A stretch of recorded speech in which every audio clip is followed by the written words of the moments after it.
Irmãos, a paz do Senhor, que Deus abençoe. E aí, vamos de devocional. Meu nome é Luiz, para quem não me conhece, tá? Seja muito bem-vindo aqui nesse canal, esposo da Sunamita. E estou com os irmãos realizando os devocionais no final de semana, sábado e domingo.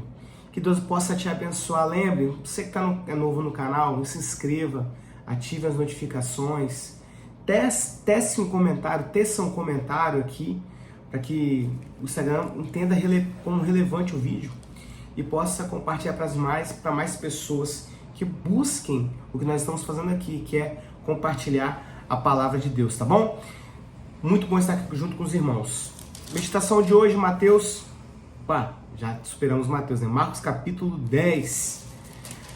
É um capítulo muito interessante, muito emblemático, tem uns pontos muito interessantes. E do versículo 1 ao versículo 12, o Senhor Jesus vai falar acerca do casamento e divórcio.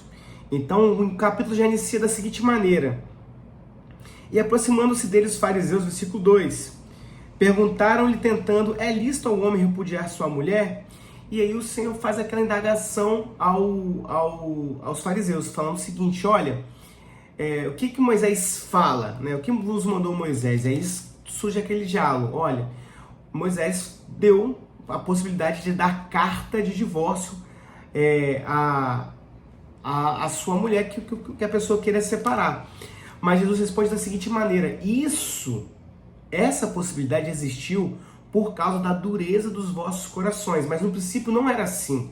Porque tanto que Deus uniu, não separe o homem, porque o homem deixará a sua mulher e apegar-se à sua mulher, e ambos serão uma só carne, não duas carnes, mas uma só carne. Ele é até um pouco duro nessa fala, porque no final ele encerra da seguinte maneira: qualquer que deixar a sua mulher e casar com outra, adultera contra ela. E se a mulher deixar o seu marido e casar com outro, adultera. É um ponto muito polêmico no meio evangélico, tá? Existem correntes teológicas que entendem que é possível ter um segundo casamento, existem correntes teológicas que entendem que não é possível ter um segundo casamento, e é um tema muito polêmico. Eu entendo que nós estamos aqui para meditar na palavra, tá? Para fazermos devocionais. Nós não estamos aqui, nós não somos pastores de ninguém. Nós somos irmãos em Cristo, estamos aqui apenas para meditar, trazer algo da parte do Senhor. Quando o assunto muito particular, eu entendo que você deve procurar o seu pastor e conversar com o seu pastor acerca disso, tá bom? Não é me eximindo da responsabilidade de falar da palavra que nós aprendemos e entendemos, mas a intenção aqui não é ofender ninguém, até porque é um tema bastante polêmico.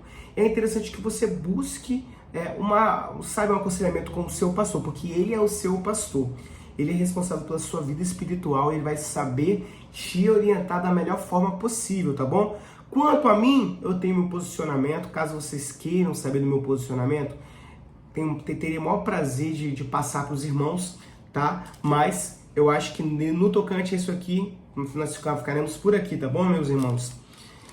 Mas é muito forte, é muito forte. Vou deixar uma deixa. Eu entendo que o casamento ele é único, tá? Ele é único. Nós devemos lutar pelo casamento. Existem muitas questões, né, que muitas pessoas passam, nós devemos olhar, né, ponto a ponto, tá? Mas essa é a minha convicção, tá? Mas continuando, do versículo 13 ao versículo 16, nós vamos ver que os discípulos estavam impedindo o acesso das crianças a Jesus. Mas Jesus, ele repreende os discípulos e fala o seguinte: olha, calma aí, não é assim. Deixai vir os pequeninos a mim, não os impeçais, porque dos tais é o reino de Deus. Tem um louvor que fala bem assim, olha, não sei se vocês conhecem: quero ser como criança. Irmãos, como é bom ser criança. Nós conhecemos várias músicas seculares aí, já ouvimos várias músicas seculares, e todas elas, a maioria delas mencionam que é bom ser criança, e que a maioria dos homens, quando se tornam adultos, querem voltar a ser criança, porque nós, com o passar do tempo, nós vamos entendendo toda a maldade do mundo. Mas a criança não tem essa maldade do mundo, essa coisa pesada do mundo. Pelo contrário, tem um coração de criança, um coração perdoador, um coração bondoso, um coração generoso, que falta em muito de nós, como homens adultos. Não falo nem na questão espiritual, mas questões comuns da vida. Então, não tem como justificar mais, não tem como ter uma melhor posição do que essa de dizer que é das crianças o reino de Deus, porque o Senhor espera isso de nós. Olha que interessante, Adão e Eva pecaram, mas Adão e Eva, quando estavam no paraíso, eles tinham um coração de criança, porque existia perfeição no coração deles. Tanto que eles pecaram com o fruto da árvore do conhecimento do bem e do mal. Então, a partir dali, eles tiveram discernimento do que é bem, o que é mal. A criança muitas vezes fazem as coisas na inocência, não sabe o que é, não sabe discernir o que é bem, o que é mal, o que é perigoso, o que não é. Né? E o Senhor espera isso de nós, né? Um coração perdoador, um coração generoso, um coração piedoso, assim como de uma criança. Coisa linda, irmãos. Do versículo 17 ao versículo 31, nós temos uma das passagens mais emblemáticas da palavra. Porque a Bíblia vai nos relatar que um jovem rico se aproximou de Jesus, se ajoelhou perante ele e questionou da seguinte maneira: bom mestre. Irmãos, é interessante que no primeiro momento dá-se a entender que ele estava sendo humilde.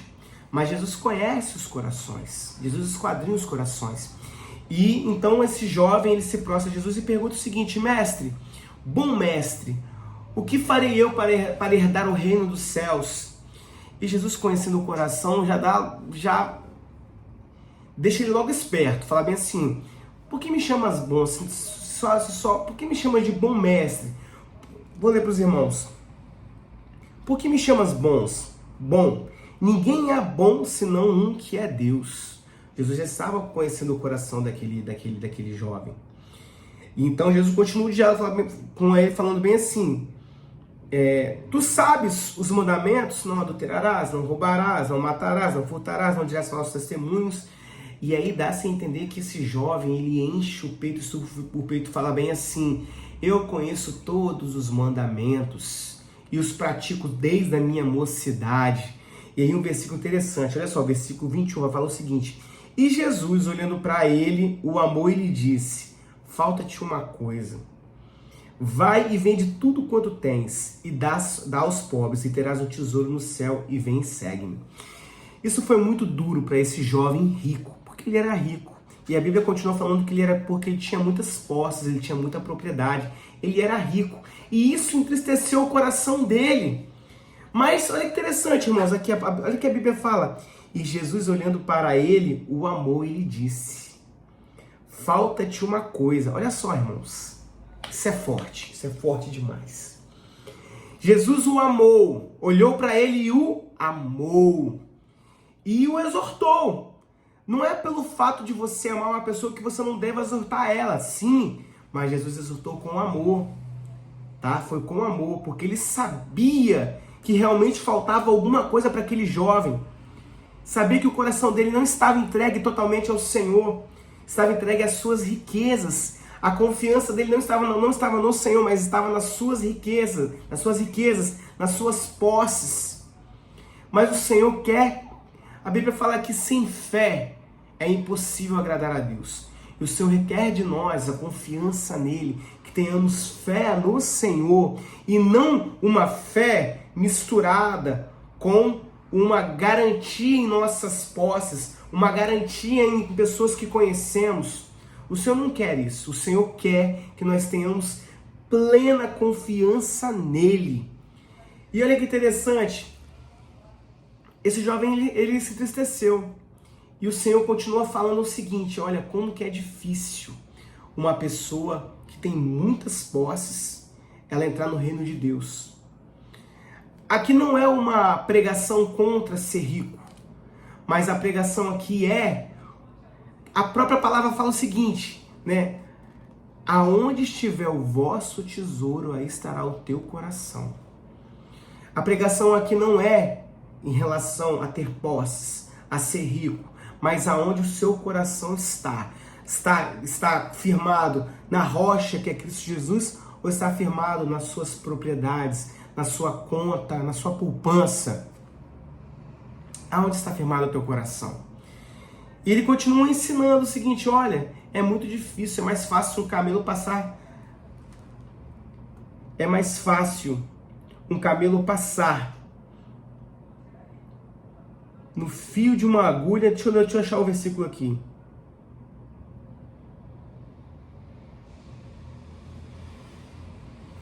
É mais fácil passar um camelo pelo fundo de uma agulha do que entrar um rico no reino dos céus. Pois é, irmãos, que possamos ter a nossa convicção, que possamos ter a nossa crença, a nossa confiança, não nos nossos bens, não na pessoa que nós somos, mas confiar que o Senhor, Ele tem poder para salvar e para transformar. Do versículo 32 ao versículo 34, Jesus vai anunciar novamente a sua morte, pela terceira vez, tá? E aqui ele fala, olha, eis que nós subimos a Jerusalém, o Filho do Homem será entregue aos príncipes, aos sacerdotes e aos escribas, e o condenarão à morte e o entregarão aos gentios. Pois é, o Senhor tem prazer de revelar as coisas que irão acontecer. Do versículo 35 ao versículo 45, nós vamos meditar numa passagem que já meditamos no livro de Mateus, que é quando Tiago e João, eles pedem ao Senhor que se assentem ao lado dele no reino dos céus. E aí Jesus passa uma lição muito importante, a lição do servir. E aí ele fala que o Filho do Homem não veio para ser servido, mas para servir. E que o assentar ao seu lado não pertence a ele, mas ao Pai. E interessante é o seguinte, irmãos, nós não estamos aqui em competições para saber quem é o melhor, quem é o melhor pregador, o melhor cantor. Não, irmãos, isso aqui não é uma competição, nós estamos no mesmo barco, caminhando para o céu. Pelo contrário, você não tem uma pessoa que está competindo com você do seu lado, você tem uma pessoa que é o seu irmão, que precisa da sua ajuda, sabe? E às vezes você vai precisar da ajuda do seu irmão. Então não estamos aqui para competir, irmãos. Não estamos aqui para competir. Nós estamos aqui para um ajudar o outro. Interessante que essa situação que trouxe uma revolta com os discípulos. Mas o Senhor vai e traz à tona o seguinte, olha, quer ser o maior no reino de Deus? Sirva. Quer ser o maior no reino de Deus? Sirva. Sirva, porque aquele que serve será maior no reino de Deus. Agora, aquele que é servido, aí não vai ter um lugarzinho muito bom, não. Vai ter um lugar, pode até ter um lugar, né? Mas aquele que serve, ele tem um lugar de destaque. Os humilhados serão exaltados, irmãos. Por fim, do versículo 46 ao versículo 52, me remete um dos hinos da harpa cristã, um dos que eu mais gosto, que é aquele que diz assim, ó, enquanto para Jericó. Então Jesus caminhava para Jericó e um cego à estrada clamava, Jesus, filho de Davi, tem misericórdia de mim. Jesus, filho de Davi, tem misericórdia de mim. E muitos repreendiam, falam assim, olha, não atormente o mestre. Irmãos, eu não entendo isso. Porque as pessoas que acompanhavam Jesus sabiam que ele tinha poder para curar. E como que essas pessoas que sabiam que ele tinha poder para curar, falavam para aquela pessoa que precisava de ajuda, parar de atormentar o mestre? Como assim atormentar o mestre? Ele estava fazendo certo. Aquele cego estava fazendo certo, clamando ao Senhor, mas surgiram pessoas para tentar impedi-lo.